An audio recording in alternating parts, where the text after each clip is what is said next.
Hey, what's going on, everybody? Thanks for stopping by and digging into the card pile. I did make it out this weekend to a place I like to go every once in a while. Plus, it's closer to my house than the actual couple card shops I go to, and it's called Ramsey's Emporium.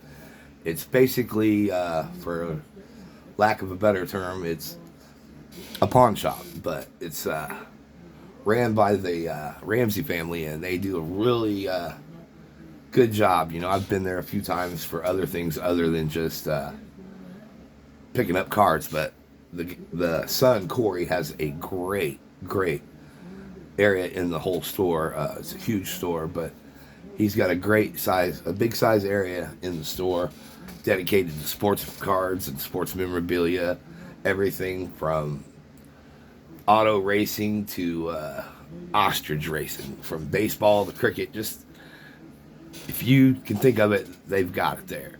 But he has several boxes of ungraded cards and raw cards and of all kinds of sports. And I like to go there every once in a while and dig through a box or two here and there.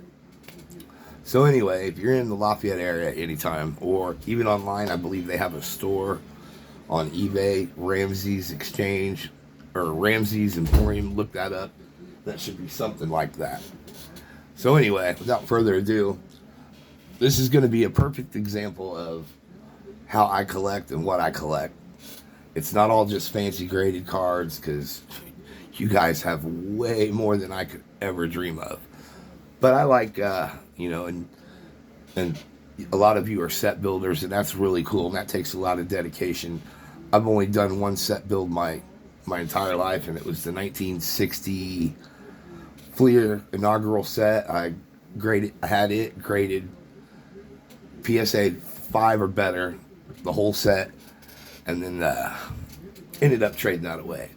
It was fun, but towards the end, it's just too hectic, and more power to you guys that are into set building. That's just pretty wild. But anyway, so my camera's all messed up. So anyway, this is a perfect example of what I collect. I don't really know what I want until I see it. That's what I like to say. This first one is the reason I went back this weekend. Rick Dempsey rookie card, 1972 Topps. I remember Dempsey playing for the Orioles big time, and he was always a solid player. I never really thought about him as collectible. And I've ran into this card a few years. Here's the back. That's pretty cool that he's in the center. Just never thought he was that collectible. And I've ran into this card a few times over the years, and just didn't think much of it. But recently I was like, you know what? A Rick Dempsey rookie card would be pretty sweet to have in my collection. I haven't had one.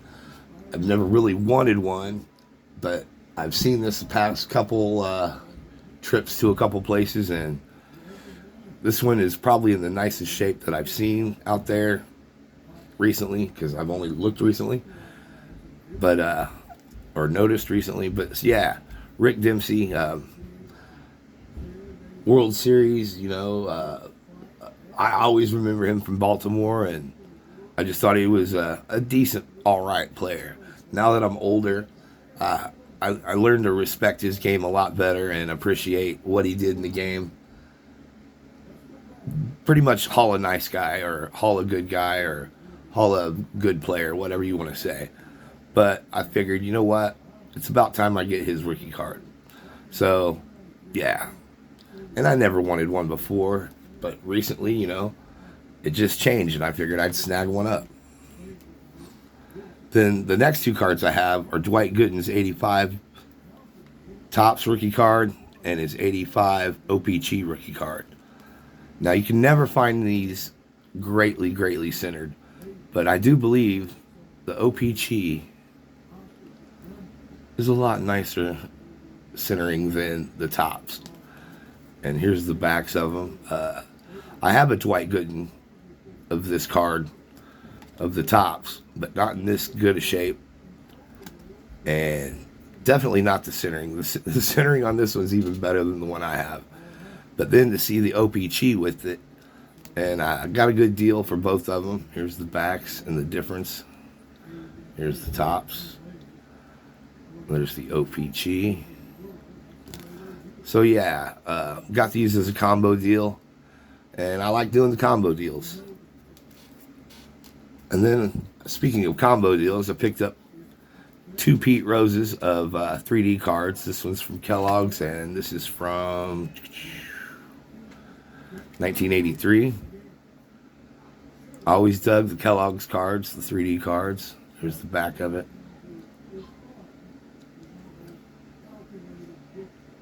Yeah, there you go. You kind of see it. And then this one is from 1976. And I don't believe this is Kellogg's. This is from a company, Exograph, however you want to say it. But yeah, 2 Pete Rose 3D cards. You can't go wrong with that. So that's pretty cool. Then next up, I had found a better version of the 1967 Rookie Stars Yankees, Bobby Mercer. Now, I just want to bring this to note. This caught my eye. On the back, it says Bobby Mercer, a young man with great potential. But look at the front. He looks like he's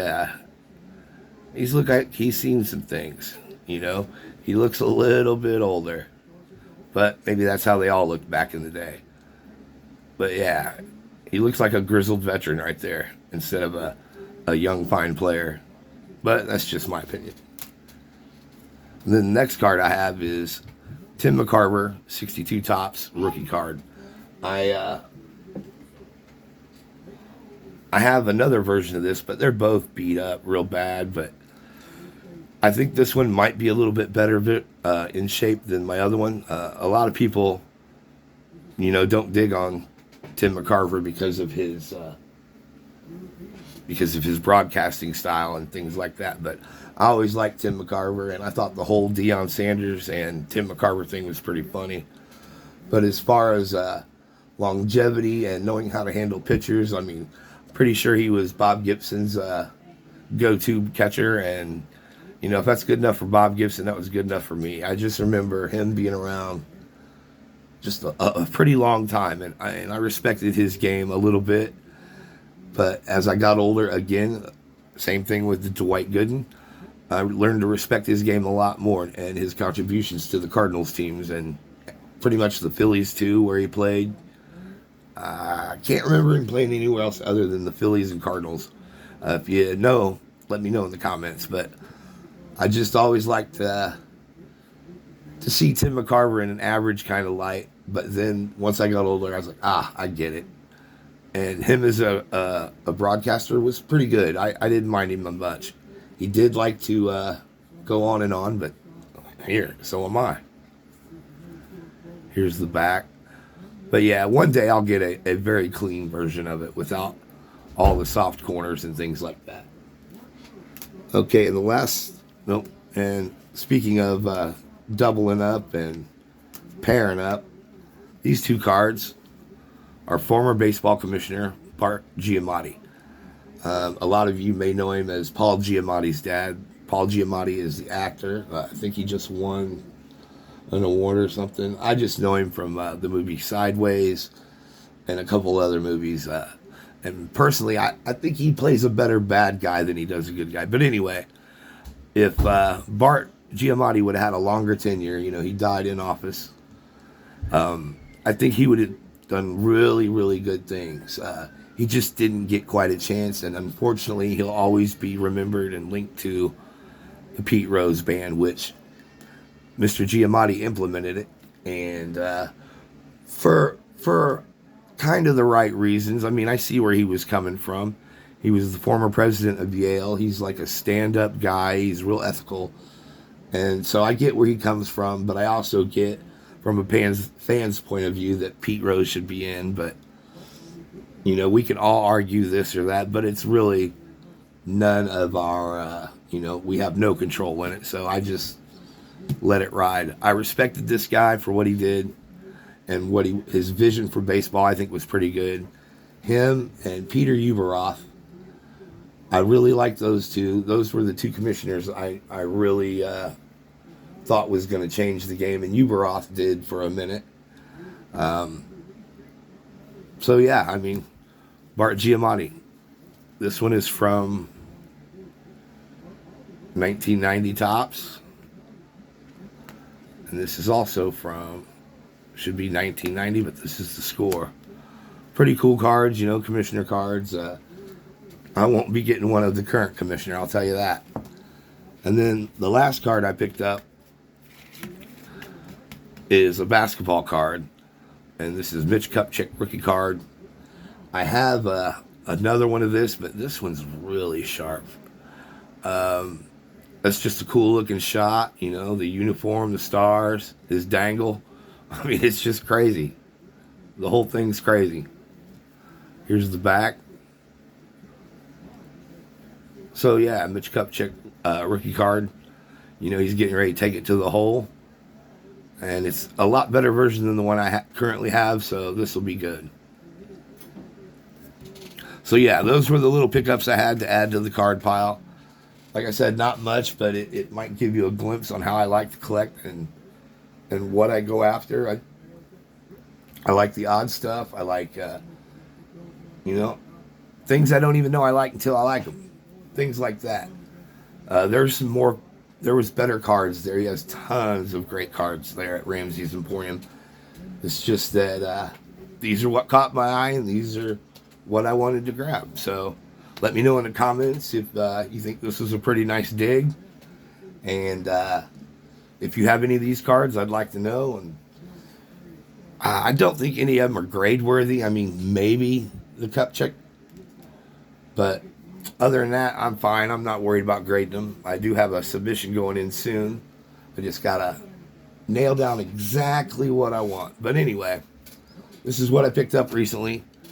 And I still have an open pack of 2023 football due sometime here in the near future. But yeah, if you're in Lafayette, check out Ramsey's Emporium. Ask for Corey and go check out his cards. They're pretty good.